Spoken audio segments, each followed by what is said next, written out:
Hey friends, I just wanted to throw this video out here. I know it's been a while since I put the first part out on the ProMax 610 build. Been really busy. It's springtime here between work and Jody's family with the farm and helping with that and everything else we've got going on. It's just not worked out very well for that project. So anyway, I do have the rest of the build here. I'm gonna get that out to you now, and yeah, hopefully someday here soon we'll get to take it out and run it, and I'll get you that too so you can see that. But anyway, I just wanted to get this out to you. So anyway, here you go. Hey guys, I'm finally going to get back to this now. It's been almost a week since I worked on it the last time when I made the first half of the video and put that out. Uh, we've had a lot going on. It's spring here. It's beautiful weather outside. We've been doing tons of yard work and different things around that we have to get done around here. So anyway, I hope wherever you're at, spring's good and the weather's been good for you too. I know up north it's been snowing a lot. We're here in Missouri. It's been really nice. We've had a really nice spring, so other than some bad storms we've had roll through, but other than that, it's been a great spring so far, so we've been able to get a lot done. But anyway, I'm going to get back to finish putting this 610 ProMac together, and I won't bore you with the long parts of it. I'll fast forward through all this so you guys can just kind of see how it goes together. All we got left is put the carburetor on, the oil pump back on, the exhaust, and just put everything back together cosmetically around the saw. We have to put the clutch and all that back on too, but you'll see throughout, kind of how I do that. Anyway, I just don't want to bore you with all of it too much. So with that, I'll get to it here and we'll, put that together.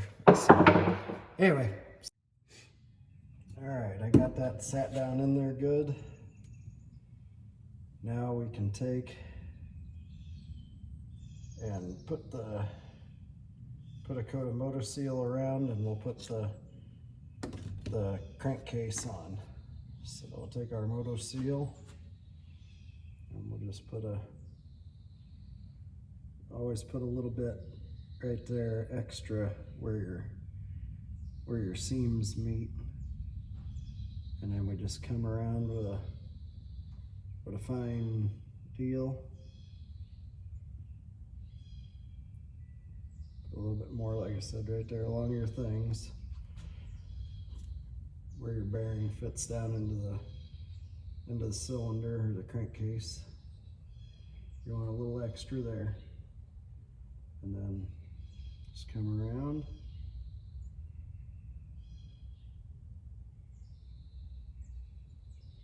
Because again, you don't want it too thick. That's, can be a bad thing. So you only want it so thick. And then again, take your finger and just kind of spread it out good.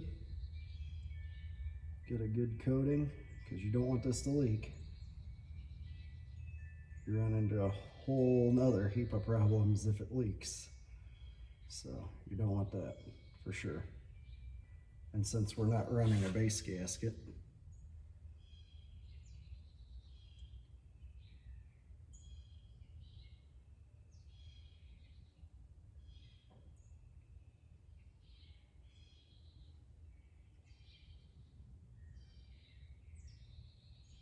but yeah, you definitely don't want a leak. A leak would be not good. So you gotta do the same here as you did on the other end. Put it on and then rub it around, and then we'll set this down on there and we should be able to rock and roll.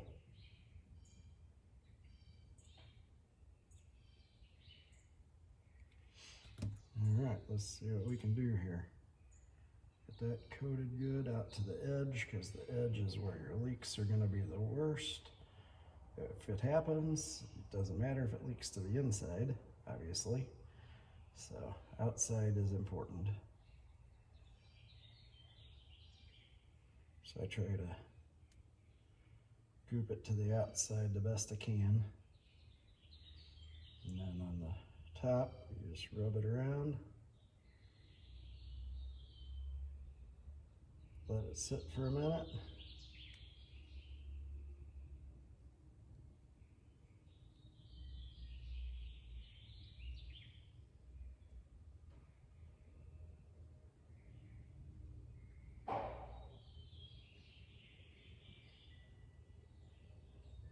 Get that out of there. Some goo fell down in there, so I get that out. All right, set that there and we'll let it dry up for a minute. White towel.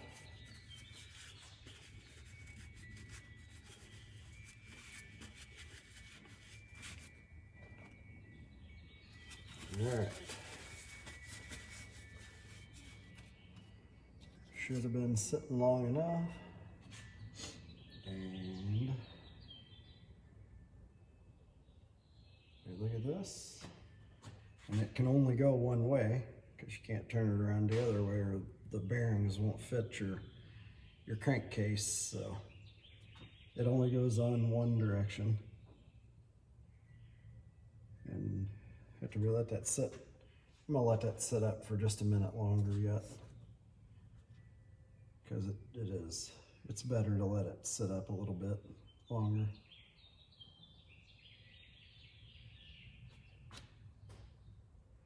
Yep.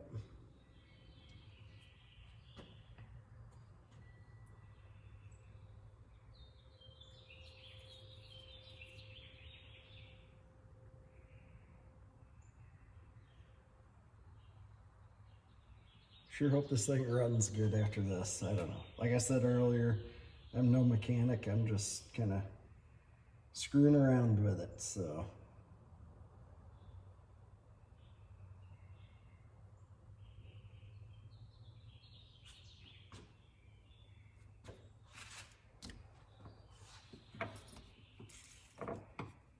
Actually, I'll take that. Take this and get right around the edge a little bit and get.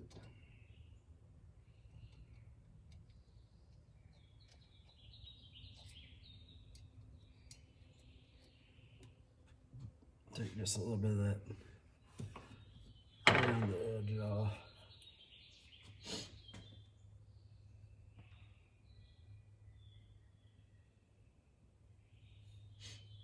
Yeah, if you don't let this stuff get started to seal up here, it'll end up, on the hardening, or it won't harden on you right. It won't seal right. So.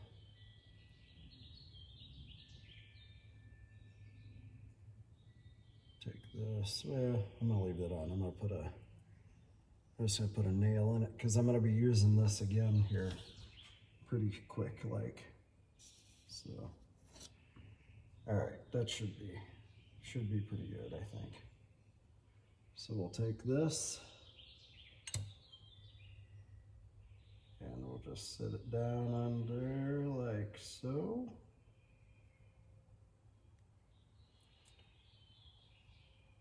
And that should go down on there and mate up with the other surfaces. We'll get actually it should be more like about right in there, I think. We'll put a little bit of this Moto Seal on the threads. Not a lot, I just use a little bit. Just the way that I do it.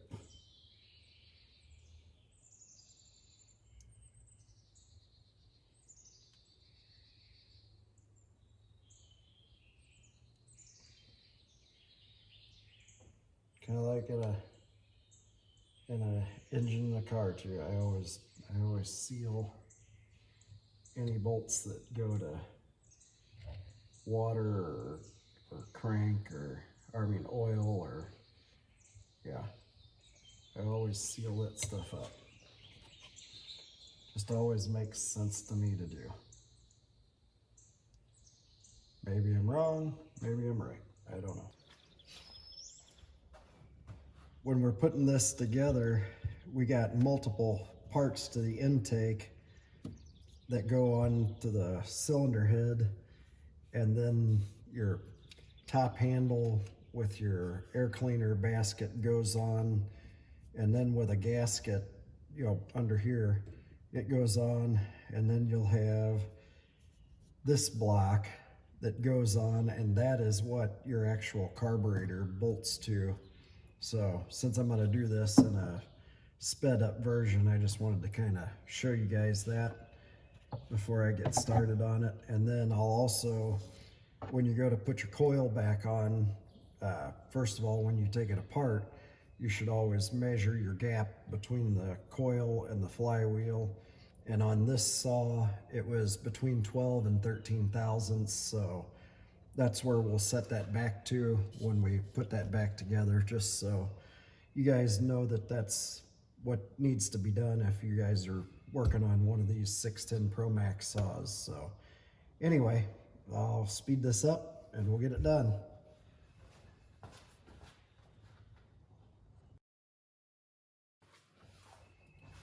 We also have to get the oil pump out. I forgot, we'll put the oil pump on first because the oil pump mounts to the cylinder block first. And we got a original OEM McCulloch parts oil pump here. So we got that. And we need to take this piece here off the old oil pump. Kind of clean that off real quick because it's got some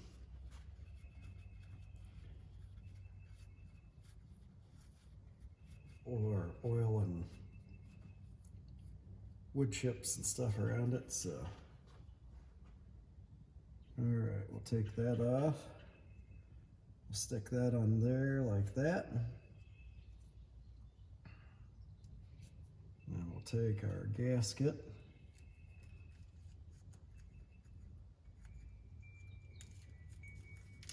We'll put our gasket on there.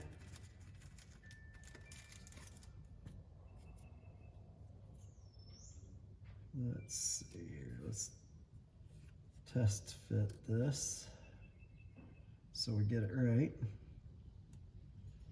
And there we go. That looks right there.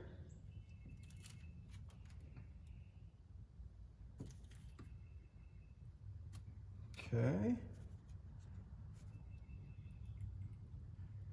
We set that on there. We got our pump rod will go into that.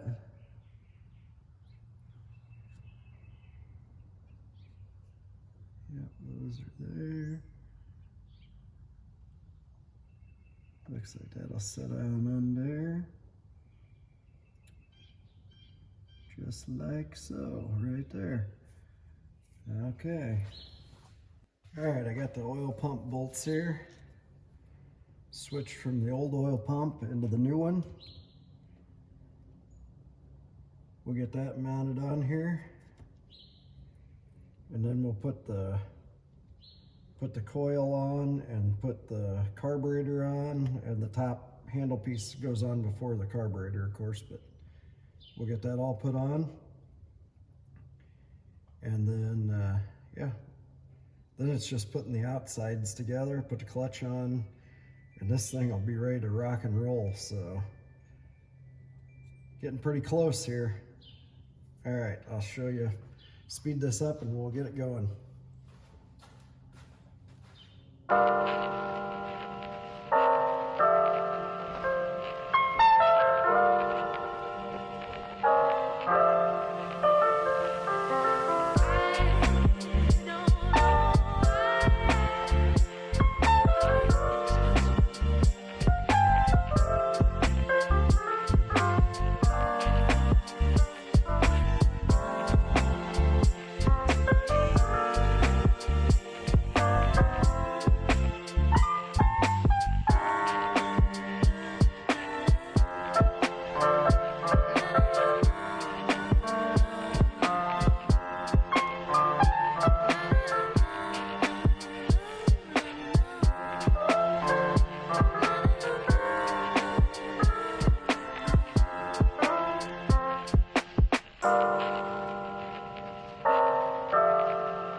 When you're setting your coil back on, you take your feeler gauge. I got it at 12 thousandths, which is what that's was set at originally. I checked it before I took it apart. You turn your flywheel till the magnetic piece is right there on it. You might, well, you gotta turn it off for a second so that you can get it pulled back away. But you take that, you stick get your feeler gauge in between there and turn your flywheel till you get, turn your flywheel with your feeler gauge in there, turn your flywheel till you get it to the magnetic points on there with your feeler gauge in between at 12 thousandths with it set like that.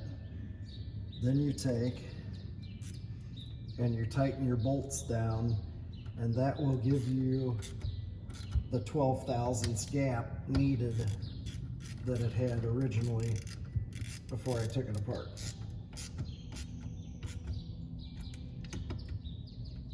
Then you pull your feeler gauge out, and you should have 12 thousandths gap between there, which is what I have. And that's how you set that when you put your coil back on. So, all right, we'll get back to it. I just wanted to show you guys that, so.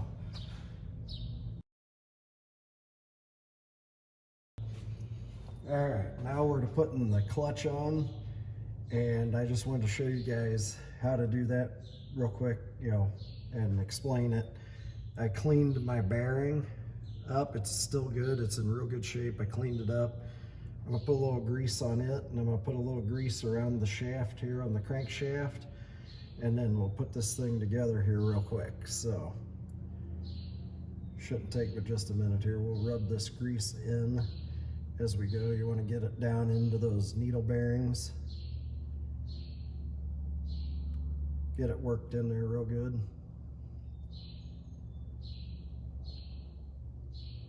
That's what'll save your bearings. And this is a good high pressure, high temp grease.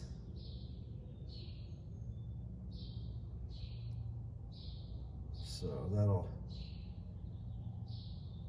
help keep this bearing alive. Just roll it in there real good like that. Just like you pack a regular bearing, but you're packing it into around those needles into that cage. So you do that, and then we'll put a little bit around that shaft, like that, and then we'll put it together.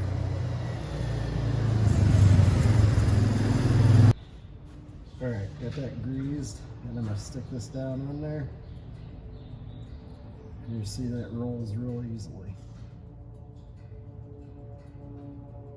All right, put a little bit extra on there. Now that it's down on there,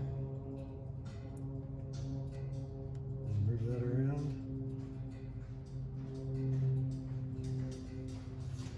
All right.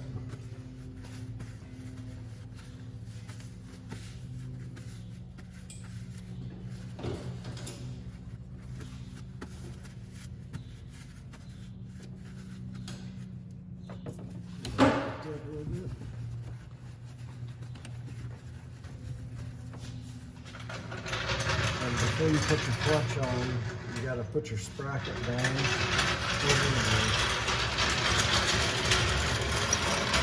the sprocket goes over your dealer like that, over your clutch, and then you put your clutch down over your bearing. Line up your seal or your washer, and that should be down on there. And then the trick to getting your nut tight is you take a piece of rope like this and you put that up inside your spark plug hole.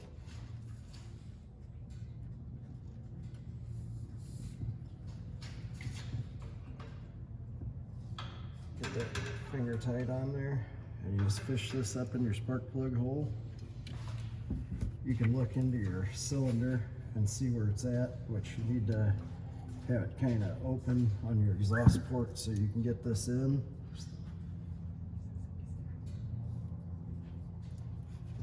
And then you just shove it up in there.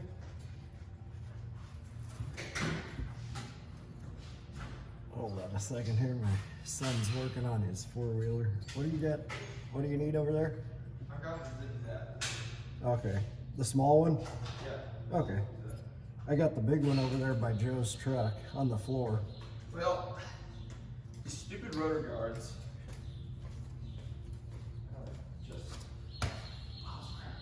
So you just shove your rope in there, you shove a good amount of it in.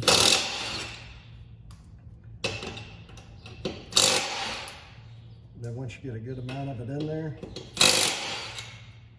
you can crank your crank back around. And as you can see, it stops tight. So then you can take and you can tighten either side at that point.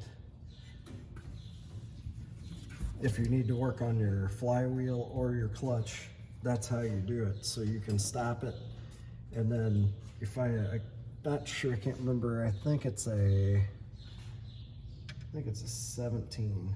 Yep, it's a 17 millimeter. So you can take that, and then you can tighten that up. Hold on just a second. All right, so I got that finger tight. And we'll just take this. You don't want to really hammer down on it, but this will make sure you get it down on there good enough with a little bit of an impact. Oop, wrong way.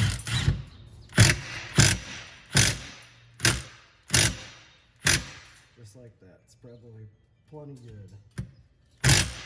Yep. All right. So that's how you get your clutch on, and then you can take your string, turn your saw over, turn your piston back around, pull your string out, and now everything is back to free. And that's how you do that. So anyway, we'll get back to it now.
Well, we got the built finished on the 610 Pro Mac now, so Now we just have to get time to get it out and run it between everything we've got going on. So anyway, I just want to thank you guys for watching. Hope you enjoy it. If you do, hit the thumbs up and subscribe. It helps me. I appreciate it a lot. And I thank you guys very much again for watching. So anyway, hope you have a great day, and we'll see you guys again here soon.